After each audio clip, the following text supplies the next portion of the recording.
নমস্কার বন্ধুরা, আমি পর্ণা। আপনারা দেখছেন সবুজ বাগান। আমার সকল প্রিয় দর্শককে জানাই মিষ্টি সকালের একটি সুন্দর শুভেচ্ছা। দেখুন বন্ধুরা, সকালবেলায় যদি ছাদে এসে এই ধরনের গোলাপ, সুন্দর সুন্দর রঙের জবা ফুটে থাকতে আমরা দেখি, তাহলে সত্যি এতদিনের যে কষ্টটা আমরা বাগানে করেছি সেটা কিন্তু একদমই লাঘব হয়ে যায়। তাই বন্ধুরা, খুবই সহজে আমরা বাগানে কিন্তু এই রকম সুন্দর সুন্দর ফুল ফুটাতেই পারি। আজকের বিষয় এই গোলাপ সংক্রান্ত নয়, আজকের বিষয় চন্দ্রমল্লিকা নিয়ে। হ্যাঁ বন্ধুরা, চন্দ্রমল্লিকা নিয়ে কিছু টিপস আপনাদের সাথে আজকে শেয়ার করব, আর সেই বিষয়েই এই ভিডিওটি। তাই পুরো ভিডিওটি স্কিপ না করে দেখতে থাকুন। চন্দ্রমল্লিকা টিপস দেওয়ার আগে আমি এই গাছটা আপনাদের সাথে শেয়ার করলাম। দেখুন বন্ধুরা, এটা মান্ডেভিলা গাছ। কি হারে ফুল এবং কুঁড়ি হয়ে আছে প্রত্যেকটা শাখায় শাখায়। দেখুন, একদম নিচ পর্যন্ত হয়ে আছে। সত্যি বাগানের পরিশ্রম লাঘব হয়ে যায় এই রকম সুন্দর গাছ দেখে। আজকে আরও একটা জিনিস আমার ছাদ বাগানে ফুটেছে, চলুন তাহলে দেখে নি সেটাও। কি সুন্দর না, ইয়েলো পিওনি। কালারটাও কি সুন্দর এসেছে দেখুন। সুন্দর সকালে একটা মিষ্টি রোদের আভা পড়েছে, কালারটা যেন দুর্দান্ত লাগছে। তার সাথে দুটো কুঁড়িরও দেখা পাচ্ছি আমি নতুন করে। দেখুন বন্ধুরা, আমার এই চন্দ্রমল্লিকার কাটিং থেকে করা গাছটি কি সুন্দরভাবে গ্রোথ নিয়েছে। আমার এই চ্যানেলে কাটিং থেকে কিভাবে চারা বসাবেন এবং চারা বসানোর পর ফার্স্ট পটিং, সেকেন্ড পটিং, তারপর কি খাবার দেবেন, তার মাটি কিভাবে প্রস্তুত করবেন, সবই আমার চ্যানেলের একটি ভিডিওতে দেয়া আছে। যারা এখনও পর্যন্ত সেই ভিডিওটি দেখেননি তারা আমার চ্যানেলে গিয়ে প্লিজ ভিডিওটি দেখে নিন, তাতে কিছুটা হলেও সুবিধা হবে। চন্দ্রমল্লিকা গাছ সবাই বলে কিভাবে আমরা ঝাংড়া করব। এই সময় যারা কাটিং থেকে ফার্স্ট পটিং করছেন তারা এই সময়েই খুবই দ্রুত গাছগুলিকে ঝোপালো করতে চান। কিন্তু বন্ধুরা, একটা কথা বলি, এই সময় কাটিং থেকে ফার্স্ট পটিং করার পর খুব দ্রুত আপনারা কিভাবে গাছগুলিকে ঝোপালো করবেন, কারণ এই এক মাসেই কি গাছগুলো ঝোপালো হয়ে যাবে? তা কোনো দিনই নয়।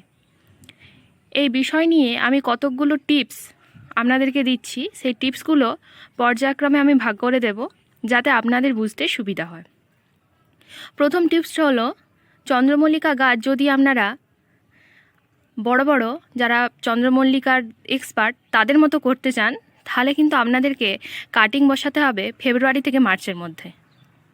হ্যাঁ বন্ধুরা, ফেব্রুয়ারি থেকে মার্চের মধ্যে কাটিং বসালেই তবে আপনারা এই সময় দাঁড়িয়ে সেই এক্সপার্টদের মতো গাছকে ঝোপালো করতে পারবেন। কিন্তু অনেকেই বলেন, তাহলে যারা ছোটোখাটো বাগানি তাহলে তারা কি করে ঝাঁকড়া করবে বা ঝোপালো করবে গাছকে। দেখুন, এক্সপার্টদের মতো কিন্তু অতটা ঝোপালো না হলেও আমি যে টিপসগুলো দেবো সেই টিপসগুলো মেনে চললে কিন্তু আপনাদের গাছ কিছুটা হলেও ঝোপালো হবে, এবং আমি গ্যারান্টি দিয়ে বলতে পারি শীতকালে আপনারা কম করে 300 থেকে 400 সেই গাছেই ফুল ফোটাতে পারবেন। চন্দ্রমল্লিকার কাটিং সঠিক বসানোর সময় হলো গরম শেষ হবে বর্ষার শুরুতে, মানে জুন মের 15 তারিখ থেকে জুনের 1 তারিখের মধ্যে আপনারা কিন্তু কাটিং বসিয়ে দেবেন। বসানোর পরে কি হবে, তার 10 থেকে 12 দিন পরে কিন্তু কাটিংটা তৈরি হয়ে যাবে, চারায় পরিণত হয়ে যাবে। তারপরে আপনারা প্লেন মাটি এবং বালি দিয়ে ফার্স্ট পটিং করবেন। তারপরে আস্তে আস্তে সপ্তাহে সপ্তাহে খোল জল দিতে দিতে এই অবস্থায় এই সময় গাছগুলি আসবে। অনেকের গাছ কিন্তু এই ধরনেরও এখন আছে, দেখে বুঝতে পারছেন। আমার কাছেও কিন্তু এই ধরনের ছোট গাছ আছে। আবার অনেকের এই নার্সারি থেকে কিনে এনেছেন যারা বাড়িতে চারা তৈরি করেনি, তাদের গাছ হয়তো এই ধরনের আছে।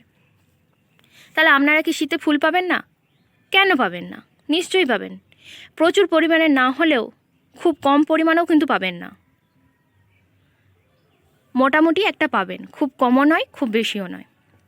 এই গাছটা থেকে আমি যে পরিমাণ ফুলের আশা করতে পারি এই গাছটা থেকে কিন্তু সেই পরিমাণ ফুলের আশা আমি করতে পারি না।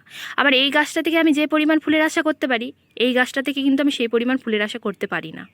কারণ গাছগুলোর বয়স সম্পূর্ণ আলাদা, তাই জন্য গাছগুলো গ্রোথ নিয়েছে সম্পূর্ণ আলাদাভাবে।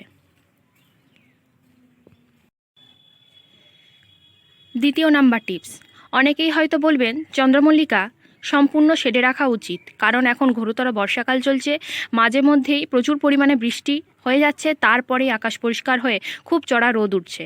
এর ফলে চন্দ্রমল্লিকারগুলি রুট রড হয়ে মরে যাওয়ার সম্ভাবনা থাকবে। আমিও সেই কথাটিই বলবো, চন্দ্রমল্লিকাগুলিকে এখন শেডে অবশ্যই রাখবেন, কিন্তু কেমন জায়গায়? যে জায়গায় আলোর আভা এবং সম্পূর্ণ বাতাস চলাচল করতে পারে, সেই রকম খোলামেলা জায়গায়। তা বলে কি একদমই রোদ খাওয়াবেন না? সেটাও একদম কিন্তু নয়।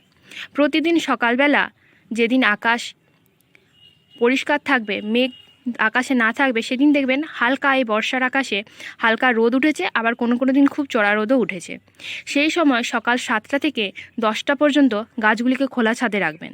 খেয়াল রাখবেন বৃষ্টি যেন না হয় সেই সময়, কিংবা বৃষ্টি আসার আগে গাছগুলিকে আবার শেডে আনার ব্যবস্থা করবেন।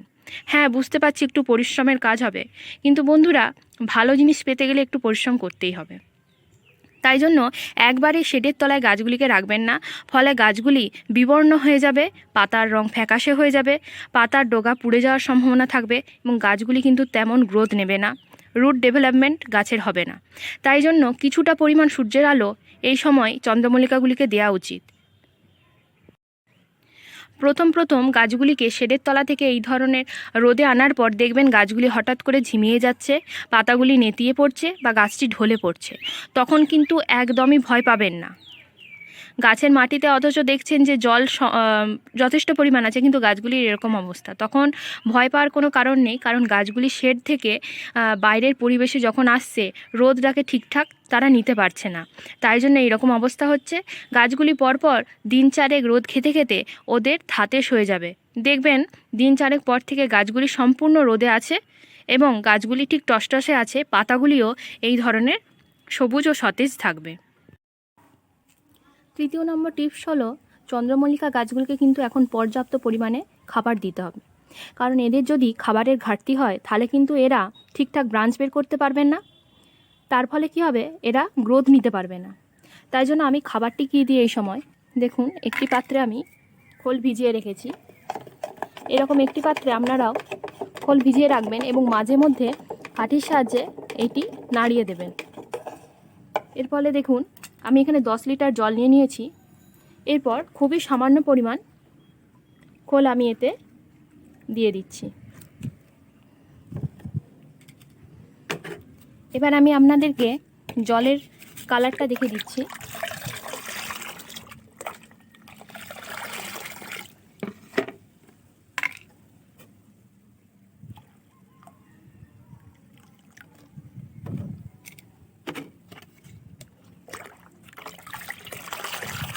দেখুন একেবারে কিন্তু পাতলা।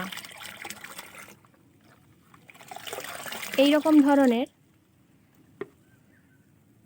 সর্ষের খোলের জল কিন্তু আপনারা প্রতি সপ্তাহে একবার করে গাছে অল্প অল্প পরিমাণ দিয়ে দেবেন।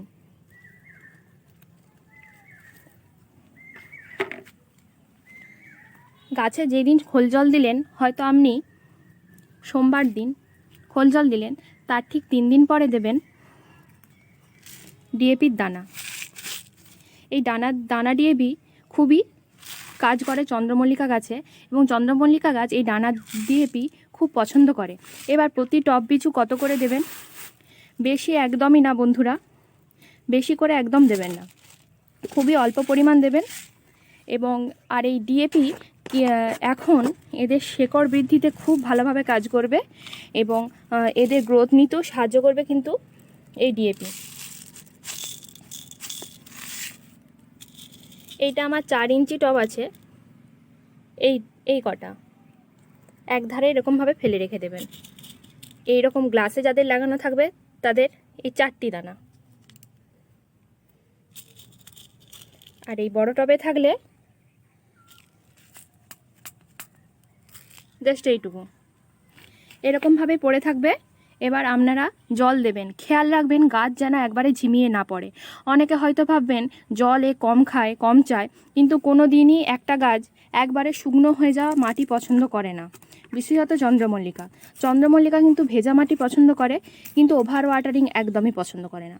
মাটি উপর থেকে শুকিয়ে গেলে আপনারা অল্প পরিমাণ জল দেবেন, আর তার সাথে মাসে একবার দেবেন কিন্তু